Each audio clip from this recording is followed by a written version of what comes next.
Hello, good evening. शिक्षा युग maths academy के यूट्यूब चैनल पर आप सभी विद्यार्थियों का हार्दिक स्वागत है। विद्यार्थियों, आज बात करेंगे हम एसएससी के सिलेबस में हुए बदलाव को लेकर। एसएससी ने जो बदलाव किया है उस मुद्दे पे हम बात करने वाले हैं। तो एसएससी ने क्या बदलाव किया है, क्या हमारे लिए वो फायदेमंद होगा, क्या उसके नुकसान होंगे, सभी मुद्दों पे आज बात करेंगे। क्योंकि कल ही एसएससी ने नोटिफिकेशन डाला था और उस नोटिफिकेशन में सिलेबस बताया था कि बहुत से टीचर पहले स्ट्रेटजी बना चुके थे कि ये आएगा वो आएगा, लेकिन एसएससी ने एकदम से झटका दे दिया, बिल्कुल एकदम से झटका दे दिया। और ऐसा झटका कि अब तक लोग ये नहीं समझ पा रहे हैं कि क्या हो गया है अचानक से। क्योंकि बहुत से टीचर तो ऐसे थे जो मैथ्स और इंग्लिश पढ़ाते थे, कुछ मैथ्स पे अच्छे पकड़ बनाए हुए थे, कुछ इंग्लिश पे बनाए हुए थे। वो बताते थे कि मैथ्स तो इतना आएगा, मैं भी मैथ्स पढ़ाता हूँ, मैं बताता था कि मैथ्स है वो 200 नंबर का आएगा, लेकिन इस बार चेंज कर दिया। बताओ तो अब क्या हमारी स्ट्रेटजी होनी चाहिए, नए विद्यार्थियों के लिए क्या करना चाहिए, आज सारी बात हम करेंगे इस मुद्दे पे। तो यहाँ मेरे साइड में देख सकते हो, आज इस मुद्दे पे हम बात करेंगे कि सिलेबस में कितना बदलाव हुआ है। ठीक है, एसएससी ने अपना सिलेबस बदला है, कितना बदलाव हुआ है और इस बदलाव से किसको कितना फायदा होगा जी, किसको कितना नुकसान होगा, ये भी हम समझेंगे। और क्या होनी चाहिए परीक्षा की स्ट्रेटजी क्या होनी चाहिए, और कैसा रहेगा आपका परीक्षा का पैटर्न, मुश्किल रहेगा, आसान रहेगा या मध्यम रहेगा यानी मॉडरेट रहेगा, क्या रहने वाला है, ये आज हम सीखेंगे। इसमें नए विद्यार्थियों के लिए कितना फायदेमंद होगा ये बदलाव, इस मुद्दे पर भी चर्चा करेंगे। तो सबसे पहले हम अगर बात करते हैं परीक्षा के पैटर्न को लेकर, परीक्षा में हुए बदलाव को लेकर।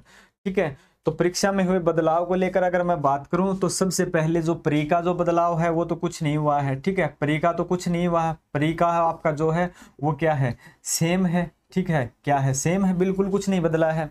तो यहां से तो कुछ बदलाव है नहीं, आपका कुछ बदलाव नहीं है।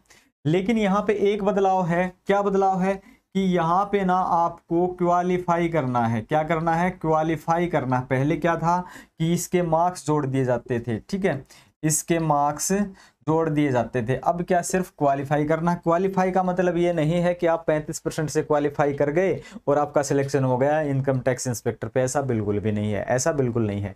समझने वाली बात क्या है कि यहां से जो क्वालिफाई करेगा वो टीयर 2 में जाएगा। ठीक है, वो कहाँ जाएगा, टीयर 2 में जाएगा, टीयर 2 में जाएगा। अगर मैं टीयर 2 की बात करूं तो एक टीयर 3 भी था, तो जो टीयर 3 था वो तो बिल्कुल कर दिया कैंसिल। इस बार टीयर 3 नहीं होगा, क्या नहीं होगा, टीयर 3 बिल्कुल भी नहीं होगा। ठीक है, टीयर 3 नहीं होगा। ये तो अपनी भड़क गई, खत्म हो, इसका मतलब कुछ न कुछ एग्जाम है वो आसान हुआ है, कुछ क्या हुआ है, आसान हुआ है। टीयर 2 की बात करते हैं। ठीक है, टीयर 2 का क्या सिलेबस है, क्या उस पर चर्चा करते हैं, यानी कि क्या उसका मुद्दा है, ये देखें एक बार मेरे सामने, आप नोटिफिकेशन देखें। ये नोटिफिकेशन में बताया गया है कि परीक्षा के लिए आप फॉर्म कब अप्लाई कर सकते हो, फर्स्ट डेट कब है, लास्ट डेट कब है, और यहाँ इसके एसएससी की ऑफिशियल साइट पे देखोगे तो कितनी फीस है, करेक्शन के लिए क्या फीस है, करेक्शन की लास्ट डेट क्या है। तो मैं कहता हूँ करेक्शन के लिए आप संभावना ही मत छोड़ो, आप जो भी करो सही सही करो। ठीक है, तो ये यहाँ पे आप देख सकते हो पॉज करके वीडियो को, क्या क्या आपकी एग्जाम के लिए डिटेल दे रखी है। इससे आगे मैं बात करता हूँ, ये आपका प्री का सिलेबस है, जहां रीजनिंग दे रखी है। देखो पहले से 25 नंबर थी, आज भी 25 है, सॉरी 25 क्वेश्चन थे, आज भी 25 है, नंबर 50 के हैं। चारों के चारों जो सब्जेक्ट हैं, ये चार के चार जो सब्जेक्ट आप देख रहे हैं वो बराबर हैं, उतने ही हैं, कुछ बदलाव नहीं हुआ है, लेकिन क्वालिफाई हैं बस। इस बार इनके नंबर मेंस में नहीं जुड़ेंगे। इससे आगे की अगर मैं बात करूं मेंस की, तो मेंस में अगर बात करते हैं, आपके सामने मेंस है, तो मेंस का क्या बदलाव हुआ है ये आप देख सकते हो आराम से एक बार।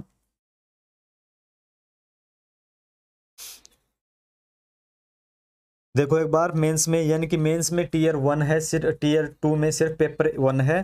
कितने पेपर हैं, सिर्फ और सिर्फ 1 का पेपर रहेगा। ठीक है, 1 पेपर रहेगा, और 1 पेपर में क्या है, टीयर 2 में इसमें बनाए गए हैं 2 सेक्शन बनाए गए हैं। 2 सेक्शन के लिए 2 घंटे 15 मिनट का दिया गया है आपको टाइम, 2 घंटे 15 मिनट। इसमें फर्स्ट मॉड्यूल बनाया गया है जिसमें मैथमेटिक्स है, आप मेरे साइड में देख रहे हो मैथमेटिक्स है, और मैथमेटिक्स में 30 क्वेश्चन है और 3 नंबर का एक क्वेश्चन है, यानी कि आपके पास हो गए, ठीक है, 90 नंबर। फिर बोलता है मॉड्यूल 2 में रीजनिंग है एंड जनरल इंटेलिजेंस, यानी कि रीजनिंग बोल सकते हैं इसको, 30 क्वेश्चन है और 3 नंबर का है, कुल मिला के 60 क्वेश्चन हो गए मॉड्यूल 1 में और 3 नंबर का एक हो गया तो 180 नंबर का हो जाता है। और इसके लिए आपको 1 घंटे का समय मिलेगा, 1 घंटे का समय मिलेगा। इसके बाद करते हैं सेक्शन 2 की। सेक्शन 2 में है इंग्लिश है, ठीक है, इंग्लिश लैंग्वेज एंड कंप्रीहेंशन। यहाँ इंग्लिश लैंग्वेज एंड कंप्रीहेंशन के 45 क्वेश्चन है, 45 क्वेश्चन है। और मॉड्यूल 2 में, सेक्शन 2 के मॉड्यूल 2 में जनरल अवेयरनेस है, 25 क्वेश्चन है, जो पहले कभी नहीं होते थे, जिसके पहले कभी नहीं होती थी मेंस में। तो यहाँ पे कुल मिला के 70 क्वेश्चन हो जाते हैं, 45 और 25 70 हो जाते हैं। और 3 नंबर का एक क्वेश्चन है, तो यहाँ 70 का 3 से मल्टीपल करते हैं तो 210 नंबर हो जाते हैं। तो प्री और प्री का तो हम जोड़ते ही नहीं है, तो यहाँ पे 180 तो किस में, सेक्शन 1 में, 210 हो जाते हैं सेक्शन 2 में। तो कितने नंबर हो गए, ठीक है, अपने पास नंबर हो गए कितने अब, 290, ठीक है, 180 और 390, ठीक है, 390 नंबर हो जाते हैं। 180 और 210, 390 नंबर हो गए अपने पास। 380 नंबर में से आपकी लगेगी कट ऑफ, ऐसा बताया जाता है। और ऐसा भी बताया जा रहा है कि जो आपके सामने है, इससे अगला सेक्शन 3 कंप्यूटर नॉलेज, इसमें भी 20 क्वेश्चन हैं और 60 नंबर के। कुछ कैंडिडेट बता रहे हैं कि इसके अंदर 60 नंबर और जोड़ के कट ऑफ लगेगी, और कुछ बोल रहे हैं कि सिर्फ इस पे कट ऑफ लगेगी, ठीक है। क्या बोल रहे हैं कि कुछ किसके द्वारा बोला जा रहा है कि जो आपके 180 नंबर तो इसमें आएंगे, ठीक है, मॉड्यूल सेक्शन 1 में, सेक्शन 2 में 210, तो 390 पे आपकी कट ऑफ लगेगी। और कुछ बोल रहे हैं कि कंप्यूटर के जो 60 नंबर हैं ये जोड़ के कट ऑफ लगेगी, लेकिन इसके ऊपर अभी कुछ निर्धारित नहीं कहा जा सकता। और ने ये बताया है कि एसएससी ने इसका एग्जाम है, जो मेंस का एग्जाम है वो कब होगा, ऐसा कुछ नहीं बताया गया है। तो ये आप ध्यान रखना। और इससे बात करते हैं आगे की, सेशन 2 की, जो कि सिर्फ 15 मिनट का है। अगर सेशन 2 की बात करते हैं, ठीक है, अगर मैं सेशन 2 की बात करूं तो सिर्फ और सिर्फ 15 मिनट का है, 15 मिनट का है। और इसमें बताया है डाटा एंट्री स्पीड, यानी कि आपकी टाइपिंग स्पीड से संबंधित आप मान सकते हो।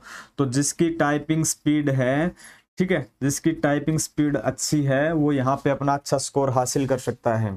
तो मतलब जो बच्चे मोबाइल में टाइपिंग करते हैं, ठीक है ना, वो चैटिंग करते हैं, तो वो ये न माने कि हमारी टाइपिंग बहुत अच्छी है, ऐसा कुछ होने वाला नहीं है, ठीक है।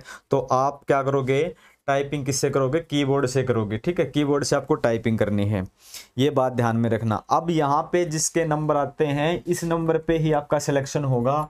इस बार बहुत आसान एग्जाम हो गया, बहुत आसान एग्जाम हो गया है। अब बात करते हैं पेपर 2। अगर आपने स्टैटिक्स के लिए अप्लाई किया है तो पेपर 2 देना पड़ेगा, और आपने AAO के लिए, फाइनेंस के लिए अप्लाई किया है तो आपको पेपर 3 देना पड़ेगा, जिसमें 100 क्वेश्चन हैं। पेपर 2 में भी 100 क्वेश्चन है, 200 नंबर का है। पेपर 3 में भी 100 क्वेश्चन है, 200 नंबर का। अगर आपने ये अप्लाई नहीं किए हुए हैं तो सिर्फ आपका कट ऑफ जो लगेगा वो यहाँ से ही लगेगा, 290 से ही लगेगा, और आपको अच्छी जॉब मिल सकती है। सिलेबस आपकी बात करते हैं तो सिलेबस ज़्यादा डिफिकल्ट नहीं होगा, क्योंकि कोई भी बोर्ड जब सिलेबस चेंज करता है तो डिफिकल्ट सिलेबस नहीं देता, क्योंकि बच्चों को पता ही नहीं होता कि सिलेबस में क्या आने वाला है। तो वो हमेशा क्या रखते हैं, ईजी ही सिलेबस रखते हैं। क्या रखते हैं, ईजी सिलेबस रखते हैं। तो इस बार आप ध्यान रखना कि जो बच्चे नए तैयारी करने के लिए आए हैं तो वो उनका एक अच्छा खासा अनुभव नहीं है, उनके लिए गोल्डन चांस है। क्योंकि जो पहले से बैठे हुए हैं बच्चे, जो 4-5 साल से प्रिपरेशन कर रहे हैं, जिनका मैथ और इंग्लिश अच्छा स्ट्रॉन्ग हो चुका है, जो नए बच्चों को हमेशा टक्कर देते हैं, उनको अपने बाजू में नहीं बैठने दे रहे थे, तो उनको तो क्या हो जाएगा, अब नुकसान हो जाएगा। और नए बच्चों को क्या हो जाएगा, फायदा होगा कि इस बार, ठीक है, कि इस बार हम आसानी से पुराने वाले बच्चों से टक्कर ले सकते हैं, क्योंकि हम भी वो सीखेंगे जो उन्होंने सीखना है, ठीक है। तो यहाँ नए पुराने बहुत एक जैसे तो नहीं है, लेकिन बहुत हद तक एक जैसे जरूर साबित हो सकते हैं। तो ये अपना कुछ सिलेबस था। आपके अगर कोई डाउट है, कोई क्यूरी है, तो आप कमेंट करके जरूर बताएं। तब तक के लिए गुड बाय।